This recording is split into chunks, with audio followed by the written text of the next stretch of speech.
Welcome to the UFC 305 on-sale press conference from RAC Arena in Perth. We're still 6 weeks away, but Western Australia is already buzzing for what is sure to be a historic event. First to the stage, the unassuming but always violent Astro Boy.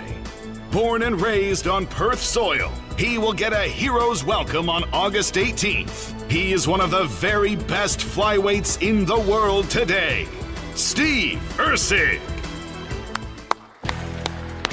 And his opponent, an all-action striker from New Zealand, a man who has won a Performance of the Night award in 4 of his last 6 fights. Always exciting and ready for a big win in Australia. This is Kai Kara-France. And now, for the fight everyone has been looking forward to. Bad blood in the main event for the UFC Middleweight Championship. First to the stage, the former king of the middleweight division. An otherworldly striker with 7 UFC title fight wins on his loaded resume. Looking to reclaim what was once his, please welcome Israel, the last stylebender, Adesanya. And now, the champion, the pride of South African MMA. He has 19 stoppages in 21 career wins, coming off a career-defining win that helped him capture the UFC middleweight title back in January. Here is the new 185-pound champion of the world, Dracus Still Knox du Plessis.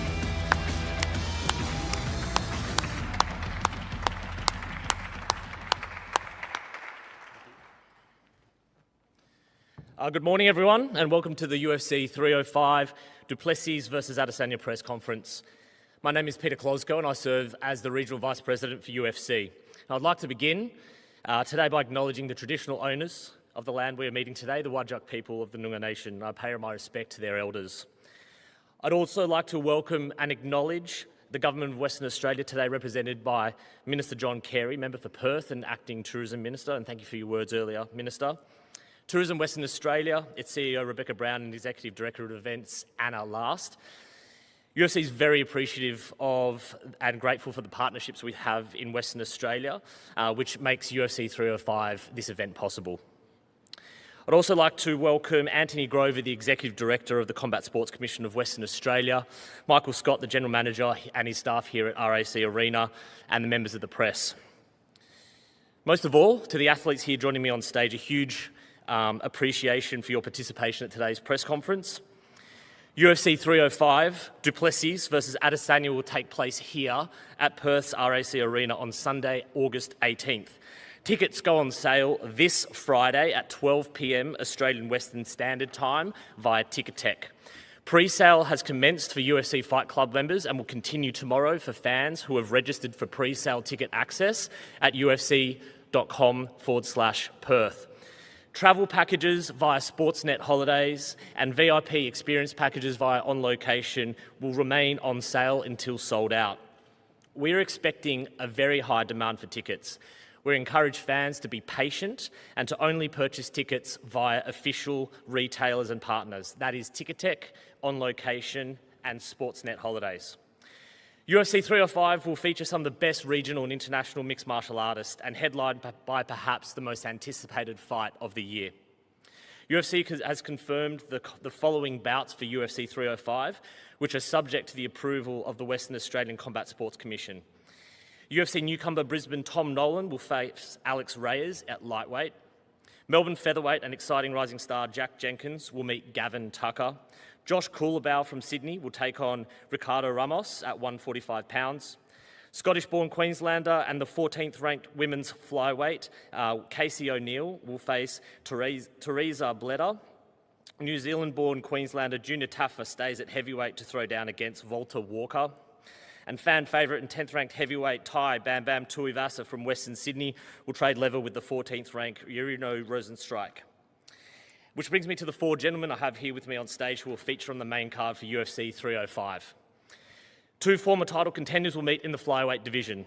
Kai Kara-France is the 4th-ranked UFC flyweight. Fighting out of Auckland, New Zealand, Kai makes an anticipated return to the octagon after an extended hiatus. He will face Perth's own Steve Urseg. Steve has enjoyed a rapid rise in his short career at UFC and is currently ranked 9th in the division. This is an epic trans-Tasman battle with fight of the night quality written all over it.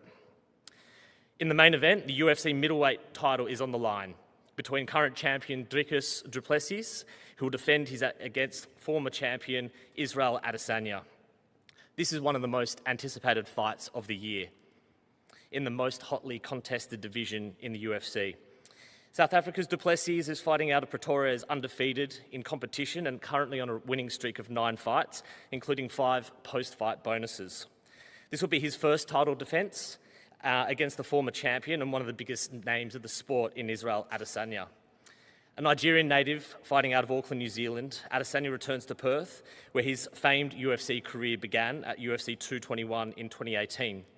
Adesanya has since faced and beaten a who's who of the middleweight division, including Anderson Silva, Yoel Romero, Robert Whittaker, Paulo Costa, and Alex Pereira in his quest to becoming a 2-time middleweight champion. The eyes, hearts and minds of fight fans around the world will be focused on Perth for UFC 305 on Sunday, August 18th. A reminder again that tickets go on sale on Friday, 12 p.m. local time via Ticketek. I now welcome questions from the media.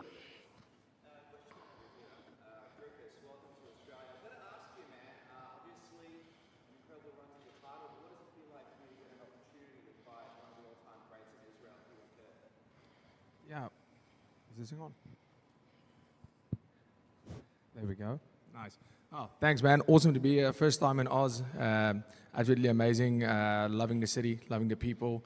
Already fans and people are very welcoming.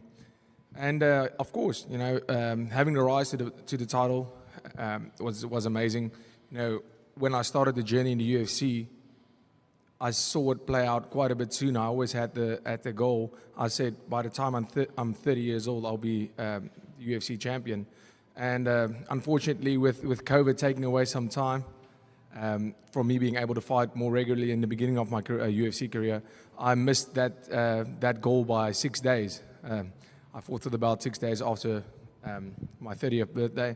So, that's the planning was almost pinpoint accurate for that, but now it starts. This is my first title defense, and obviously the first time that 2 Africans are on the main event of the UFC. That's history, and that's amazing. 2 African-born fighters main eventing a massive pay-per-view event. That's history. So that in itself is a massive honor for me. And then of course, fighting Israel, arguably one of the greatest middleweights ever, and that I wouldn't want to defend my title against anybody else. Yeah, you mentioned a little bit about how this is a big one for your legacy, right? Being able to beat Israel, get that win, you feel like it's really going to sort of take you to the next level. Break that down a little bit for us. Yeah, not necessarily taking me to the next level, but in terms of legacy, every single fight is for legacy, and you don't want to be just. Once you become a champion, you have to realize, firstly, when you're in the UFC, there are no easy fights. Every single fight is the potential world champion you're fighting against.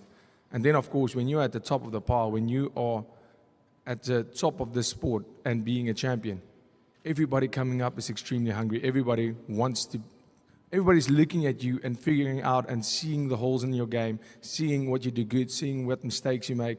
And, for a guy like Israel, he has been there for a very long time. And he, like I said, he is considered one of the best middleweights ever. But now, this is my chance to show that I'm one of the greatest middleweights ever.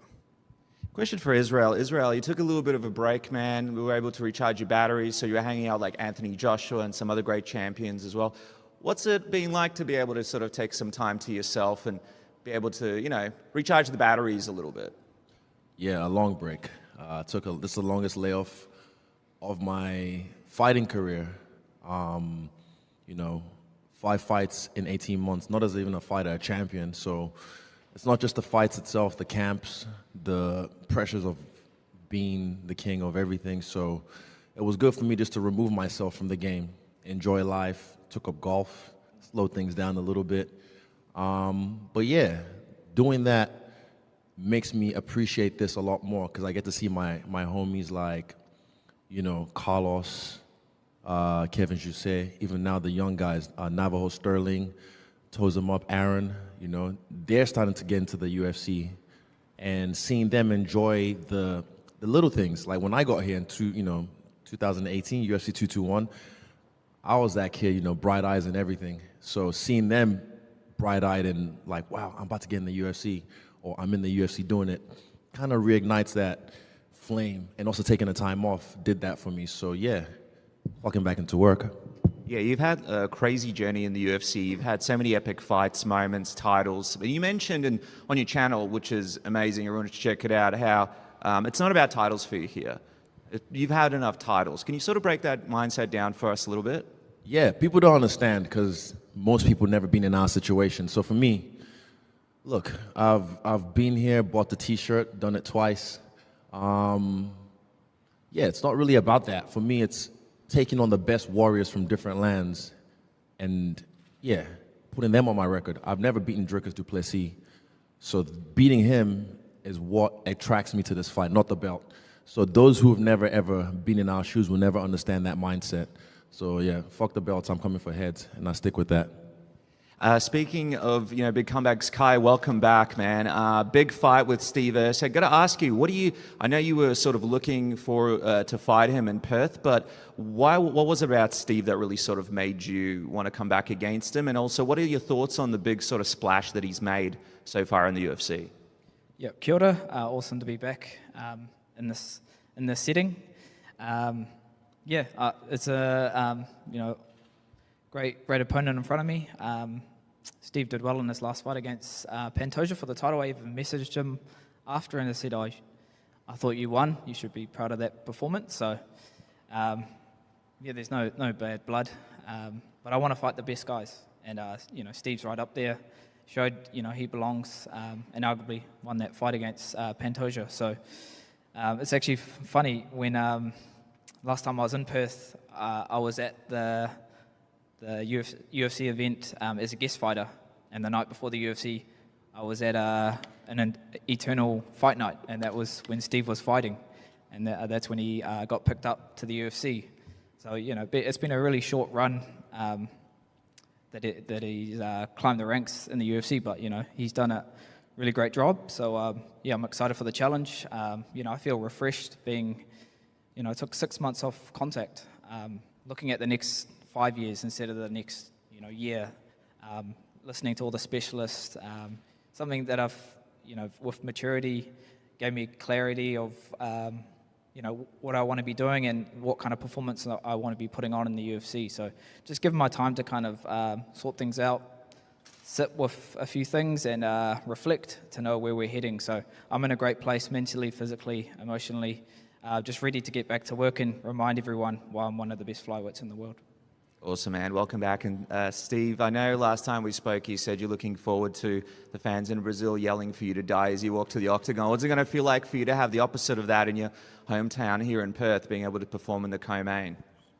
Yeah, I was super excited to obviously fight in Perth. I got to be a spectator at the last one where Volk fought Islam, and to watch somebody in Jack Della, who also from Eternal, also Perth boy, walk out and the reception he got. I'm super stoked to sort of feel that energy in my fight. So just pumped. Has it been a bit weird for you after the Pantoja fight? I mean, you've had such a whirlwind run in the UFC. Have you had a chance to sort of look back on what you've been able to achieve? And how does that fight kind of sit with you right now when you look back on it? It was super close. I don't like losing, so it bothered me greatly. But you learn something from every fight, win or loss. And I know I found a lot of areas that I need to improve in. Some stuff I was doing really well, some stuff I didn't do so well. So I'm making the adjustments to make sure that that doesn't happen again, and I get to that title shot again, and I'll take him out. Israel, just back to you. You spoke about being the king and the pressures that go along with that. Can you give us a bit of an insight into how mentally exhausting that can be, just holding off a whole bunch of guys who want a piece of you? Oh, it still feels that way. It never changes. I'm Israel Adesanya, you know. There's always going to be a target on my back.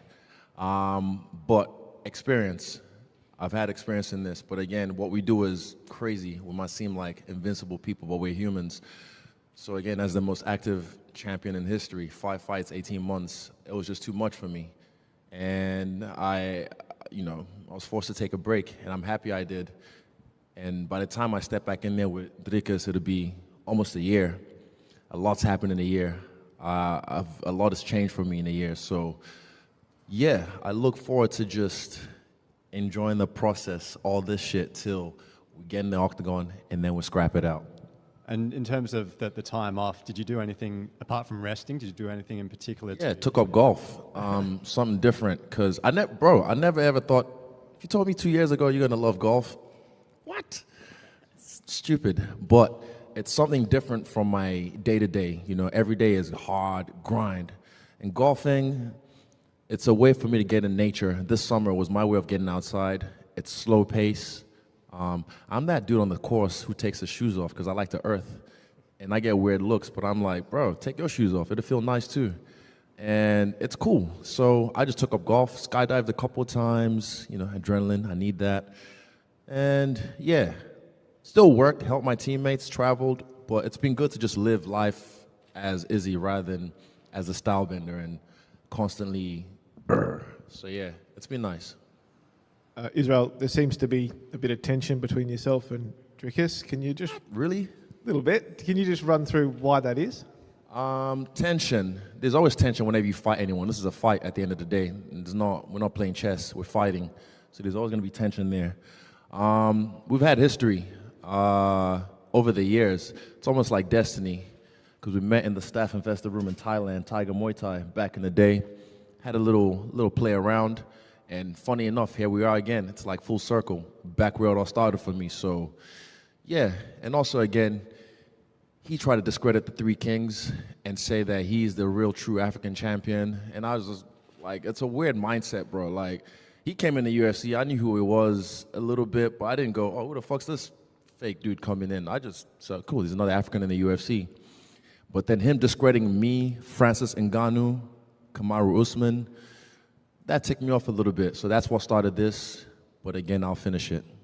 And what does it mean to you to come back to Perth, where you started it? Does this place hold a special place in your heart? Perth, bro, I'm a local of Scarborough.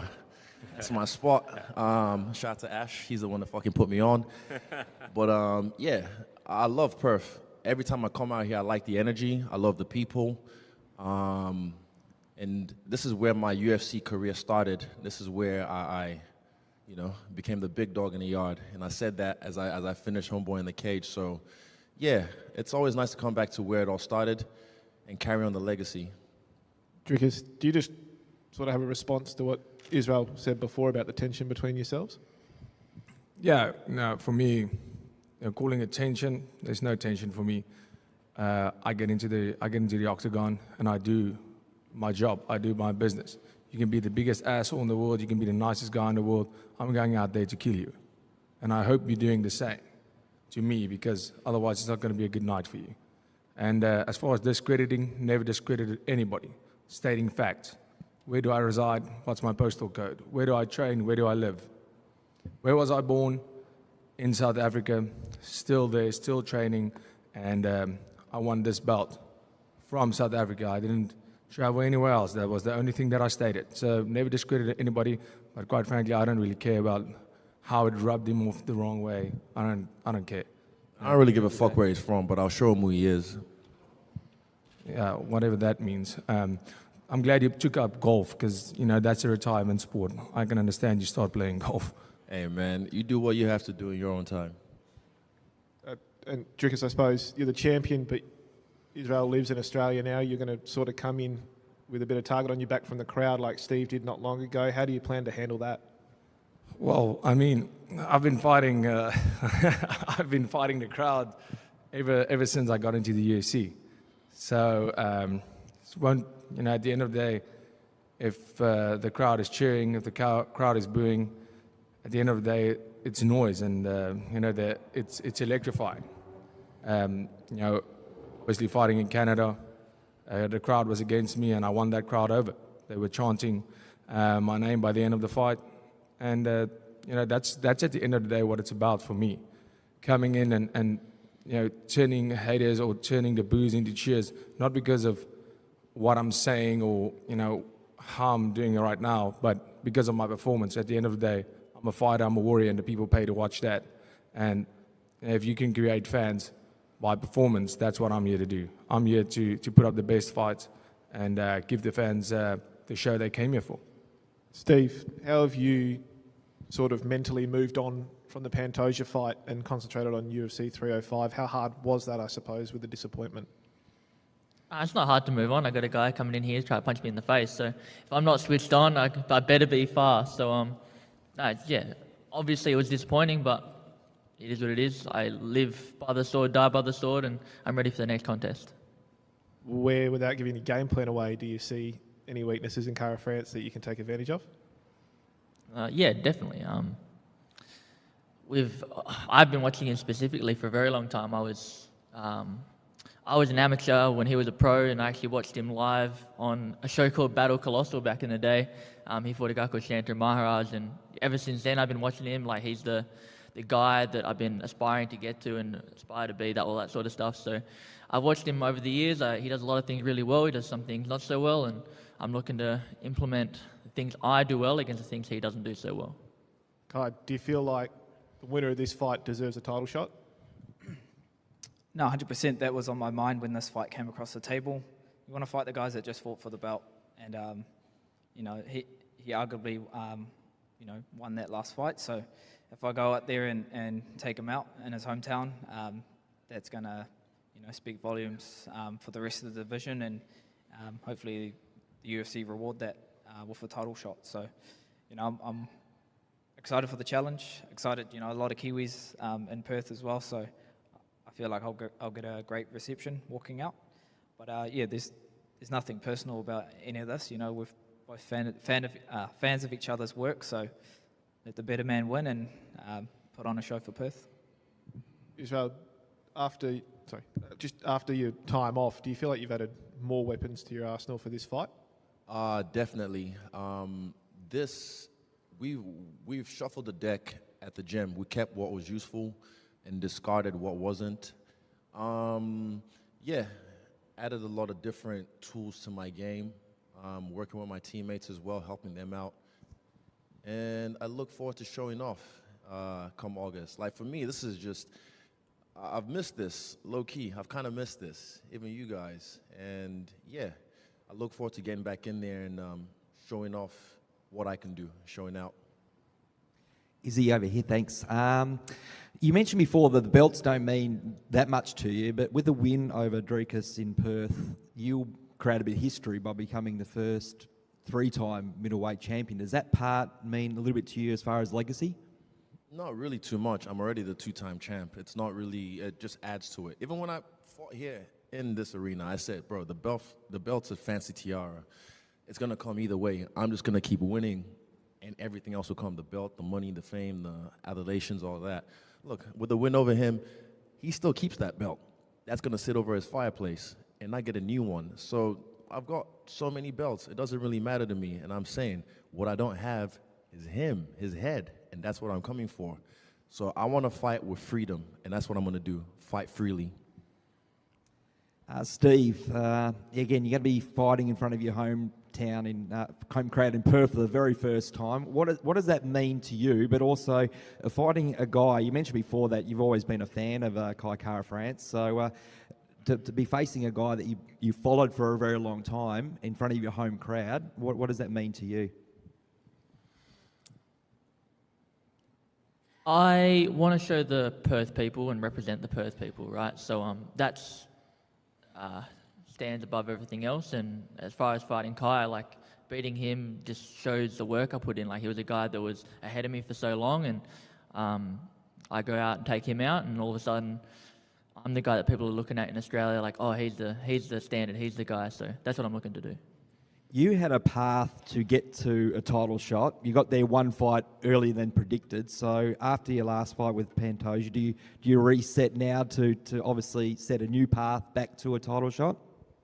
Yeah, of course. I don't expect to be given a title shot straight away or anything like that. I understand there's a lot of guys in the division, but I want to beat them all up and make it so it's undeniable that I'm next, and we'll make it happen.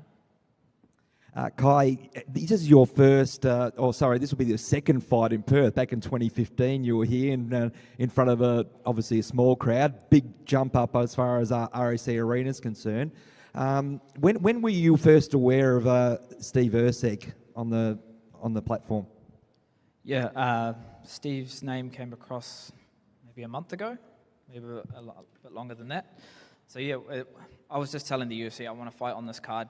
Just give me anyone. There's actually not many people available in the top 5. So yeah, when the name came across, I thought I'd be fighting Manel, to be honest. I thought that was a fight the UFC were going to make. There was such a big history behind that, you know, him throwing a bottle at me at the press conference. And he's just an idiot, you know. I wanted to humble him. That's the fight I really wanted. But he ended up had a fight against Makaev. So that fight was out of the picture. And then obviously Steve did really well in his last fight. And, you know, that's the fight you want to take, the guys that just fought for the belt. So, it's been a year since I last fought. Not ideal, but it's given me a lot of time to kind of upgrade the software, be refreshed. While our division's been beating each other up, I'll be coming in fresh. So, I'm excited. Did it surprise you when Makaev had a crack at you for calling out Erceg and saying that you should have called out Manel when you actually did call him out? Yeah, all these young guys, they talk a lot. Just go back it up with your fights. Let that be your loudest voice. I've always been able to do that. If you look at the guys that I've fought in the UFC, I've never shied away from the best guys. I've always fought the contenders or guys that are undefeated, former champions. I was the guy that stepped up. So to take a bit of me time to just heal and come back better than ever, that's not being selfish. That's just me being mature and looking to put my best foot forward. So yeah, we're in a good place and ready to get back to where we left off. You're in a similar position to Steve because, again, you didn't get the decision in your last fight, but there's more people than most thought that you won your last fight. So does that still sting a bit, that loss is on your record, when people say that you've lost your last 2 fights, for example?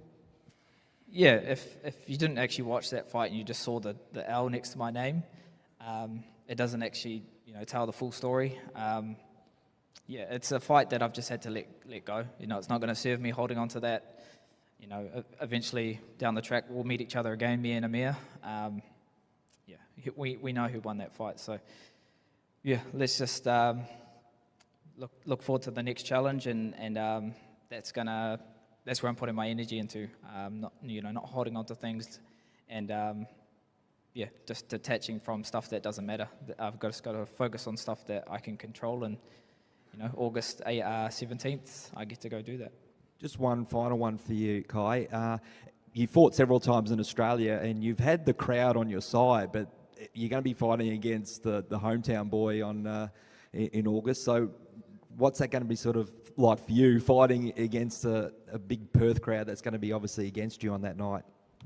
I think the crowd's going to be going for both of us, regardless of the outcome. I think it's a win for this region.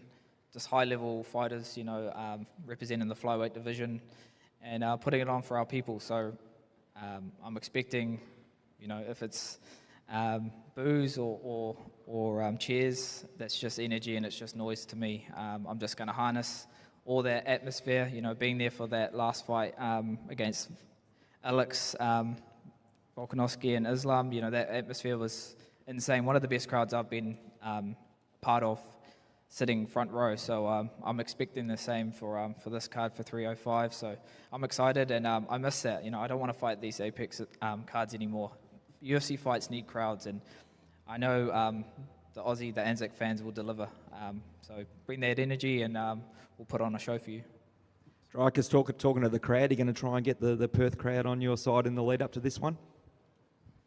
Yeah, I mean, quite a big South African community in Perth.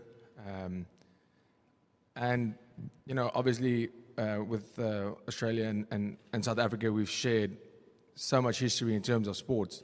with cricket, rugby, and it's always been a very competitive relationship. But I also feel it's a very respected one, with the Tri-Nations, with all of that, and this is we share a lot of similarities, South Africa and Oz, when it comes to these sports, and especially fight sports.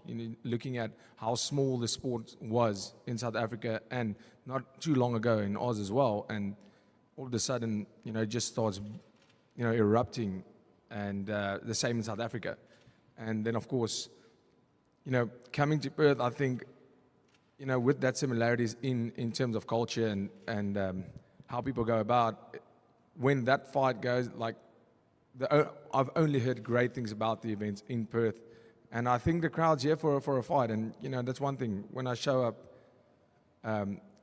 please show me one fight where it wasn't an absolute banger. And I think that's what the people are coming. That's why the people are paying. That's why the people tune in. That's why people show up, is to watch these fights and be entertained, because that's what we are at the end of the day.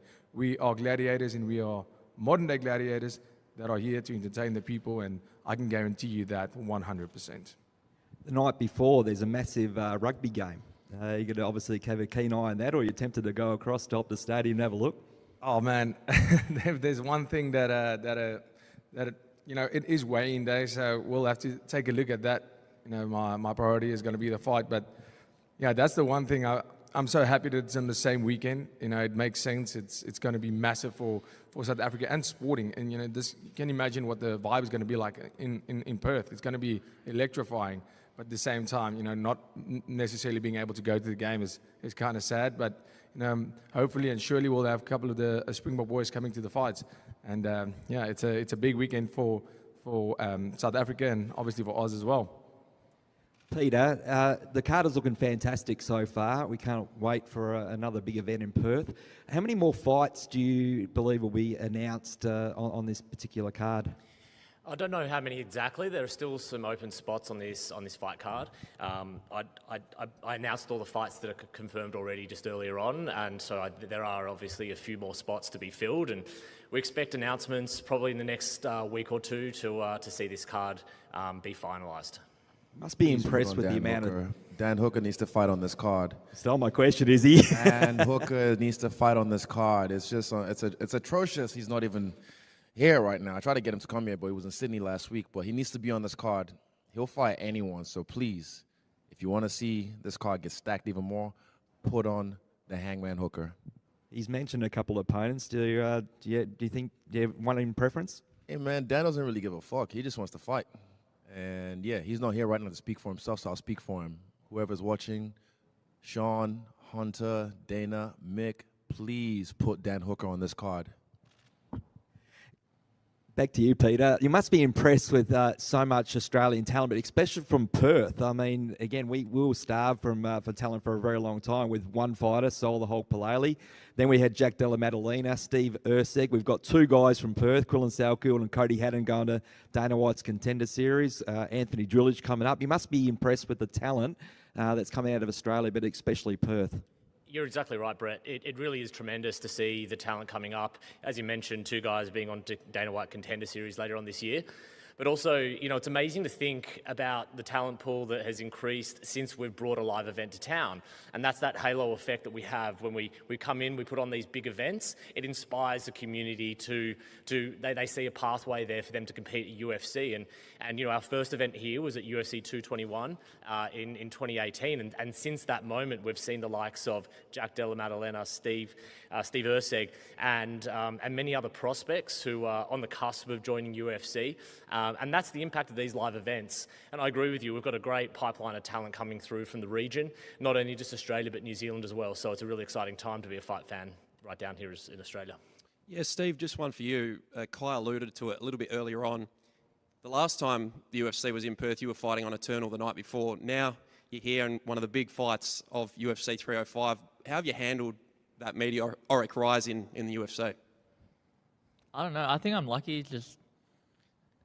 I guess I'm calm, and Australian people are just chill, so I don't have to worry about people berating me or I don't know. It's hard to get a big head too when I have like people like my dad and Dave and Jody around there, constantly putting me down. So it's hard to keep my ego up, honestly. Any other questions? All right. Thanks very much, everyone, for attending today's press conference. We're going to get these away in for a photo op. Thank you very much.